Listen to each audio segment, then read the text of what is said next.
You know that feeling you get when you're deep in the forest? Like something is watching you, maybe even following you. But of course, you continue on. Because it's just your imagination. Except that it's not. The feeling you have is instinctual. And you should always trust your instincts. In the forest, there are always eyes on you, too many to count. Why? Because you don't belong. And your presence makes the residents feel uncomfortable. See, the forest is pure, but man, he is not. When you step foot in the forest, you are entering the only true church, and as we all know, when you go to church, you must confess. I kneel to the powers accordingly, no matter how righteous I may think I am at the time. The woods used to scare the shit out of me when I was a kid.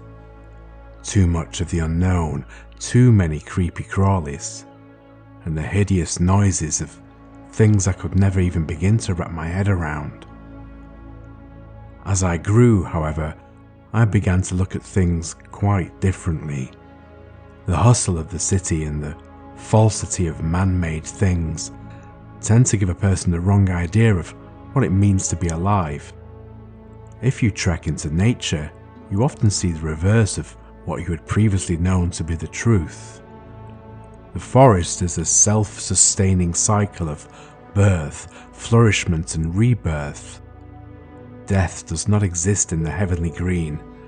Of course, states do change, but for the greater purpose only. If a creature loses its breath, it becomes sustenance in order to strengthen the breath of others. If a modern man loses his breath, he is encased in wood, concrete, or a metal receptacle. It is a finite end of things. The rot serves no purpose, and that is not right. Such death is only for the ignorant. With such thoughts in mind, some might find it amusing that I am a man of the law. I mean, whose law is it? Surely it is not the rule of a higher power, but more along the lines of a kind of restriction on beauty and true freedom written up by creatures who haven't a clue. This being said, I do try my best to make the world continue to spin on an axis of morality and general good feeling. Hell, that's why I signed up in the first place. Men are not to be trusted and need to be treated as such. I bought in, 100%. I made detective in just a few years. I was making a dent, and it was noticed. It's nice to be noticed by peers or otherwise. It means you were doing your job. That's all I ever wanted to do.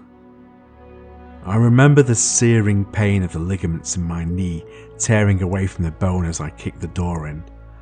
The little blonde-haired girl, who had been searching for 6 weeks to be precise, she screamed with a shriek that made the hairs on my neck stand on end as her captor sprang from the chair in the dimly lit kitchen, obviously startled. It was a big case and all of Philly was searching for this girl. I hadn't slept in weeks. It was fucking with all of us. The details were terrifying. The perversions, the abuse, statements from the school, the confessions from the mother. It was one of those cases that you just can't get past. And the fact that the father fled with the girl instead of facing the charges like a man only made us salivate for closure even more. I swore to the heavens that he was grabbing for his peace, but he wasn't. I don't know exactly why I did it. She was found alive and it was over.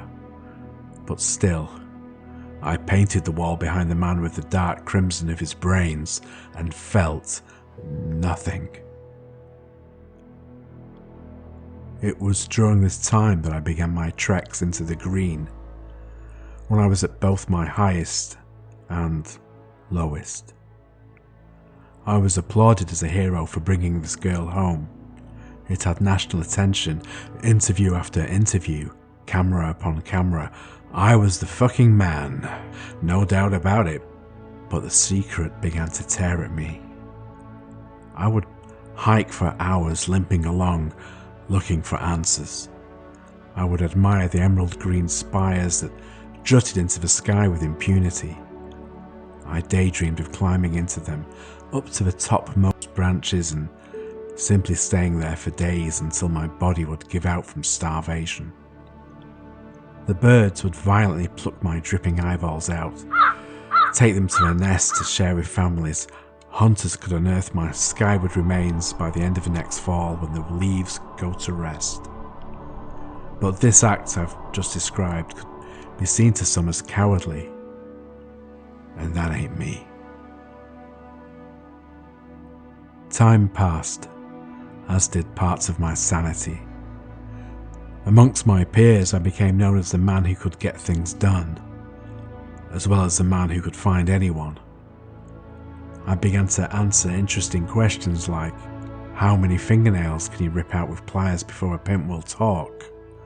Or, how long does it take for a rapist to completely bleed out from a singular chest wound? I continued to make my headway, and continued to do my duty.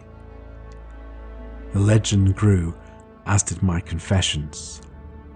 My prayers were footsteps in the damp soil. My communion was the mushroom patch I found below the riverbed.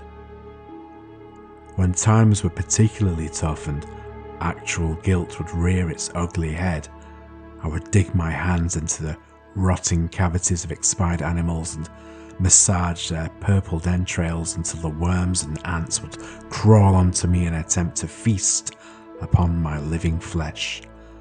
I was not without penance. I was at the very height of my powers, and had reached the crux of popularity. I was now a public figure. I had fans, I guess you would call them. They followed the cases, and in some instances, they followed me physically as well. Honestly, it became annoying. At the same time, though, it was all I had. The job became my life. I never married, never had kids. Girlfriends were few and far between. But my reputation fueled me, and the fame sustained me. My confidence overflowed along with the blood of these men, which I shed in the name of justice itself. But the skeletons were clawing at the door. My bravado always kept them at bay. Could I stop?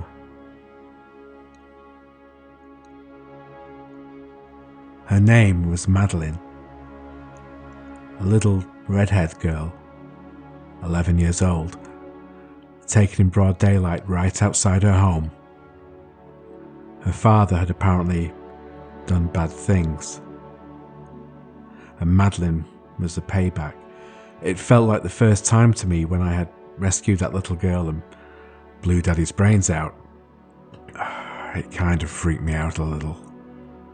It was somehow more emotional to me than other cases, had my heart pumping even more than usual. But as the days fell away and the severity of the situation grew, I found myself again without sleep. But I knew I would find her. I had no doubt in my mind. We were looking for any and all leads we could find. We set up a hotline specifically for Maddie's case, but nothing much was coming in. The things that did pop up ended up being bullshit. I think I saw her at the market. I think I saw her at the playground. Things like that.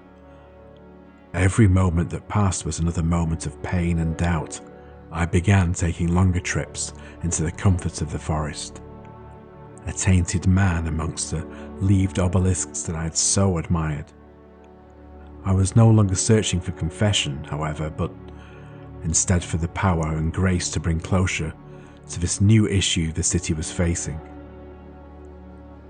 Most of the time I was perched on the stone outcroppings, thinking away, or with my feet dipped in a freezing stream as I wished for baptism, as I longed for grace. I began to think about Madeline's captors, and what I was going to do to them. It wasn't going to be pretty. I did have my sources on the street. Most of them couldn't be trusted, of course, but every once in a while you had a guy who knew how important it was to not burn a bridge. So, surprisingly, 7 weeks into the search for Maddie, I received a tip from an informant that the little girl was being held in an apartment downtown near the historic district. I should have alerted the department immediately, but I knew I had to go in alone. If this was a worthwhile lead, no partner on earth would let me get away with what I was planning. And the lead was probably bullshit anyway, so I didn't want to make too big a deal out of it.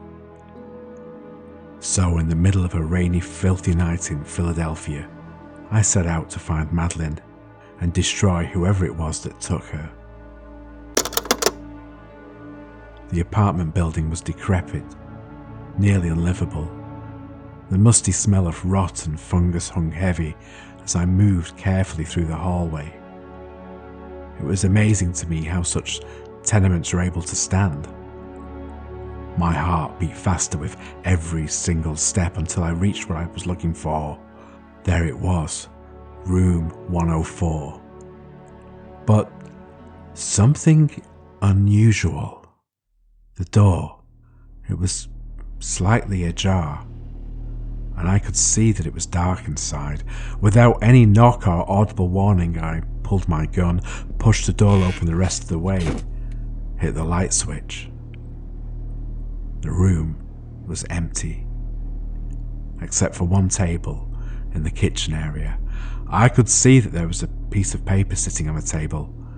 I smelled something strange, but couldn't place it. The lump in my throat began to grow. I approached the table, afraid of what the paper might say. The note read, "Too late, you piece of trash."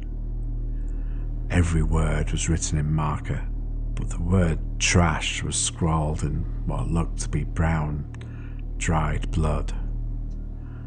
Without pause, I rushed outside to the back of the building in the midst of a full-blown panic attack. Every fibre of my being was banking on my instincts being wrong, but the truth was revealed to me as I ripped and rummaged through the black garbage bags in the stinking, rusty dumpster. The scent of death hit me hard as I tore one of the bags open, and whatever heart I had left proceeded to shatter there amongst the refuse. It reminded me of doll parts, dipped in red paint. An arm here, a leg there, hands off to the side. Dismantled by an angry child in a fit of rage, and there was poor Madeline's head at the bottom of the bag, but at least I had found her.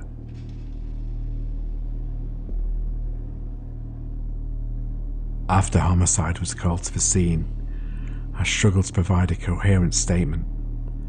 They carted me off and drove me to hospital, where I stayed for a whole week, apparently doing nothing but sobbing, screaming, rambling about the green and how it failed me.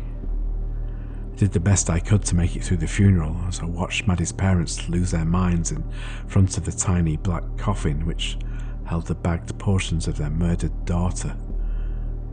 The situation had broken me into pieces, and I was sure I would never be able to be put back together the right way again. I withdrew, and retired from the force with nothing but shame, guilt, and the memory of Madeline to keep me company. What becomes of a man after he loses his identity? The man who I'd prided myself on before no longer existed. I failed that girl, not once, but twice. I failed to rescue her, but I couldn't pull myself together enough to find her killer. No one ever did.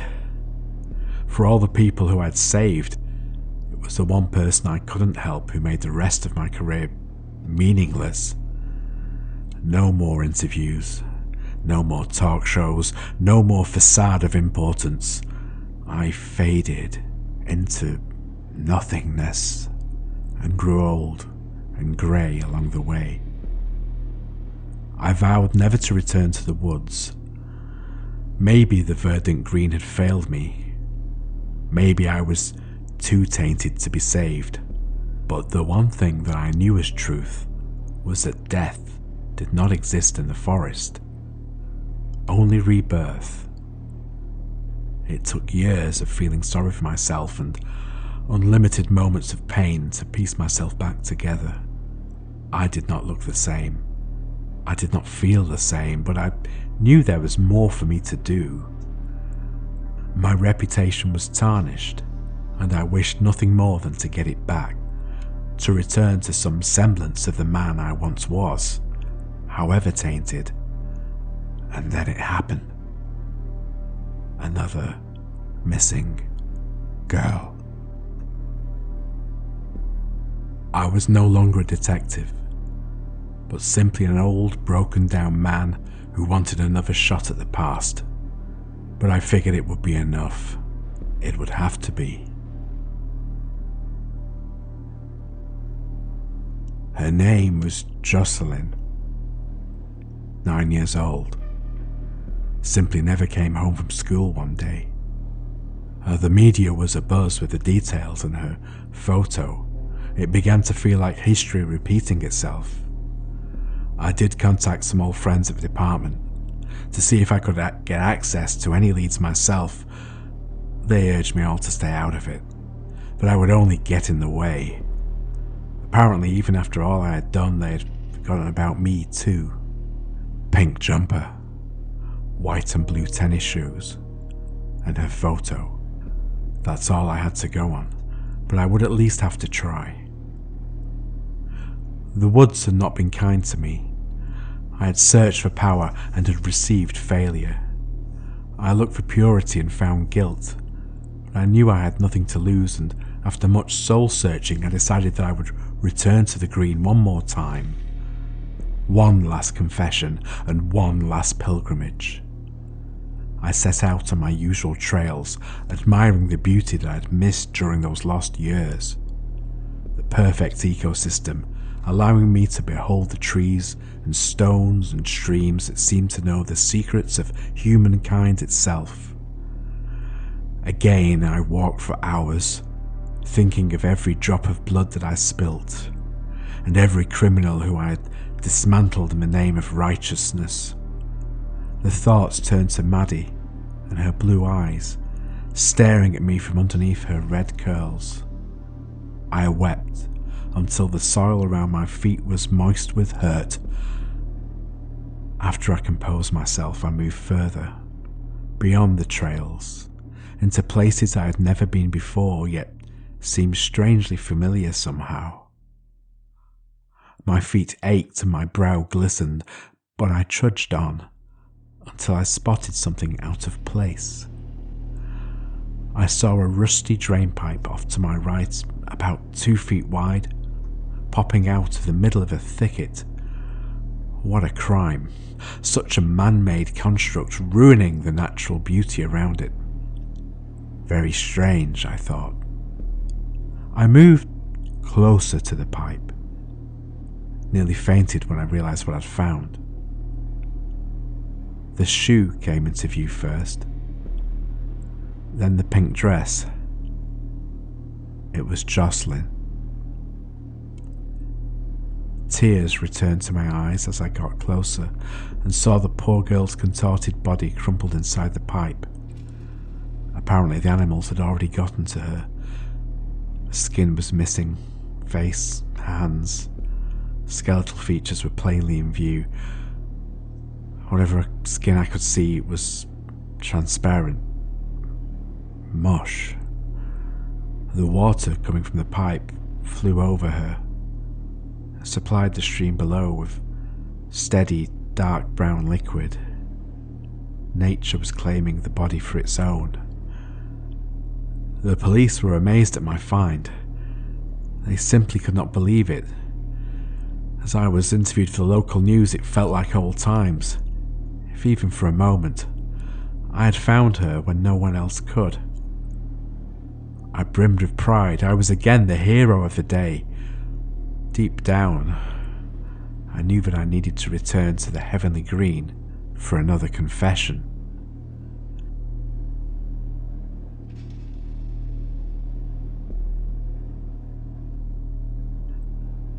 The only reason I was able to locate the body is because I was the one who placed it there. Not all men are to be trusted.